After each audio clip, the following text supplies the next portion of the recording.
గిద్దలూరు నియోజకవర్గ ఓటర్ మహాశైలారా, నేను మీ దేశమైన వెంకట్రాజు యాదవ్ని. ఓటేసే ముందు ఒక్కసారి ఆలోచన చేయండి అని మీకు మనవి చేసుకుంటున్నాను. మార్కాపురం నియోజకవర్గాన్ని అంధకారం చేసి తన అధికారాన్ని అడ్డుపెట్టుకొని వందలాది ఎకరాలు కబ్జా చేసి ఆరోగ్యశ్రీ పథకాన్ని నిర్విరామం చేసి యూనియన్ బ్యాంకుకి కోట్లాది రూపాయలు డబ్బులు ఎగ్గొట్టి రెవెన్యూ ఉద్యోగుల ఉసురు తీసుకొని వాళ్ళ జీవితాలు నాశనం చేసి వాళ్ళు సస్పెండ్ అయ్యే విధంగా కారణభూతులైన ఓ నాయకుడు తన అవినీతి సొమ్ముతో ఈరోజు గిద్దలూరు నియోజకవర్గంలోకి వచ్చాడు. మార్కాపురం ప్రజలు చీకొట్టిన వ్యక్తి ఈరోజు మన గిద్దలూరు నియోజకవర్గానికి వైసీపీ అభ్యర్థిగా వచ్చాడు. తన అక్రమంగా సంపాదించిన డబ్బుతో ఈరోజు గిద్దలూరు నియోజకవర్గంలో విచ్చలవిడిగా మద్యం ఇస్తూ ఓటుకు నోటు అంటూ గిద్దలూరు రాజకీయ చరిత్రలో ఎన్నడూ లేని విధంగా డబ్బులు వెదజల్లుతూ ఈరోజు తన కుటిల రాజకీయం చేస్తున్నాడు. తను ఎలాగైనా గెలుపొందాలని శకునుల కుటిల రాజకీయాలు చేస్తున్నాడు. బెదిరింపులకు దిగుతున్నాడు. ఈ కుందూరు ఫ్యామిలీ చోటా బ్రదర్ నయం అంటారంట అతన్ని. అతను బెదిరింపులకు పాల్పడుతూ తను మళ్ళీ అధికారంలోకి వస్తే చంపుతానని బెదిరిస్తూ సభ్య సమాజం తన అనుచరులతో సభ్య సమాజం తలదించుకునే విధంగా తిట్టిస్తూ ఈరోజు గిద్దలూరు నియోజకవర్గంలో ఓటర్లు భయభ్రాంతులకు గురి చేస్తున్నాడు. అందులో ముఖ్యంగా నాకు తన అనుచరులతో సభ్య సమాజం తలదించుకునే విధంగా తిట్టిస్తూ తను అధికారంలోకి రాగానే చంపుతానని బెదిరిస్తున్నాడు ఈ నాయకుడు. వీళ్ళకి రేపు అధికారం ఇస్తే రేపటి రోజున మనల్ని బట్టలు ఊరదీసి నడి రోడ్డు మీద నిలబెడతారు ఈ నాయకులు.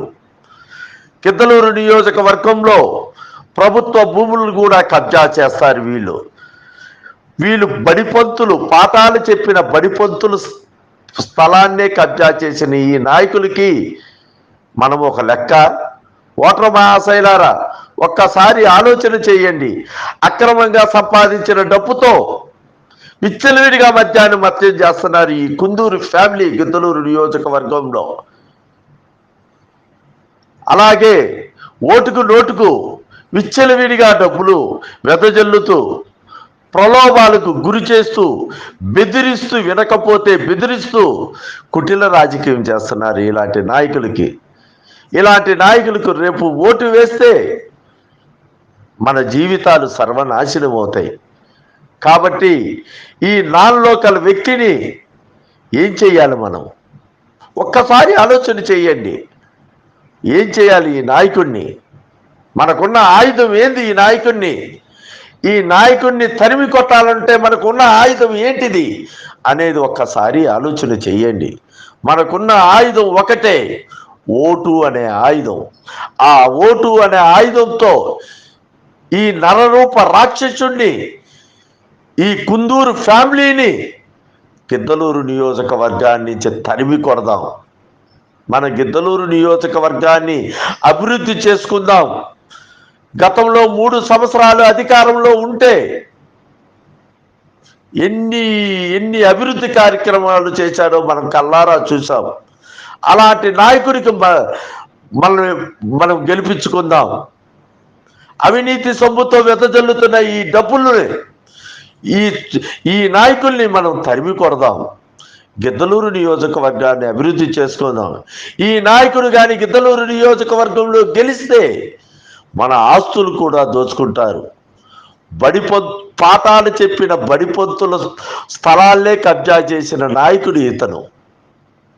అలానే పదవులు ఇస్తానని కోట్లాది రూపాయలు దోచుకున్నారని మనము వాళ్ళ పార్టీ వాళ్ళే ఇచ్చారు.